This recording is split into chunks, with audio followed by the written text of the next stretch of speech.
Петровска, по стапките на Радмила Шекеринска, упатува персонал во мисии надвор од Република Македонија, без да се почитуваат основните услови, а тоа е кандидатите да поседуваат НАТО безбедносни сертификати.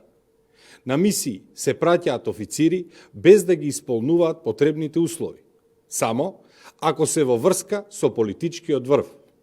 Според наши информации, земјава има случај на сериозен безбедносен пропуст кога е вратен висок офицер на Арама од мисијата КФОР во Косово. Имено, постојат индиции дека службите имале одредени информации дека офицерот не ги задоволува критериумите.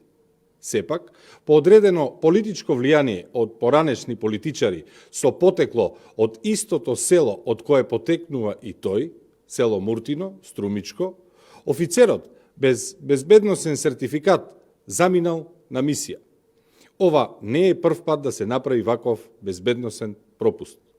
Подсетуваме дека слична ваква ситуација имаше и во мисијата ИСАФ во Авганистан, кога беа упатувани лица без безбедносни сертификати, кои не можеа да обавуваат никакви дејности, дури и не можеа да се движат слободно низ базите.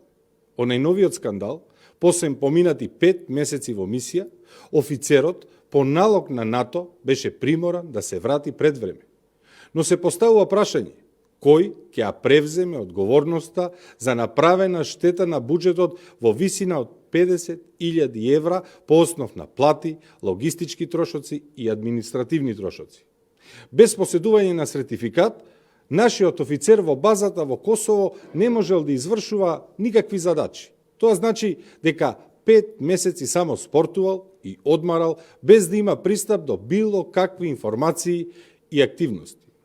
Дали некој од одговорните лица во Министерството за одбрана и од Воената служба за безбедност и разузнавање ќе сноси одговорност за ваквите безбедносни инциденти, како и одговорност за нанесената штета на буџетот.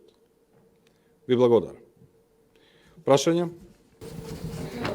Јас имам едно прашање.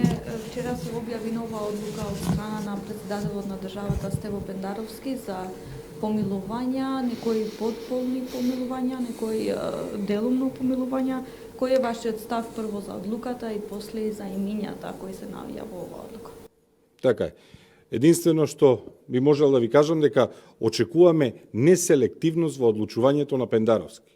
Очекуваме неселективност во правдата. И наместо селективна правда, по примерот на ваквата одлука, таа треба да се прошири и кон сите неправедно осудени кои што се во затвор.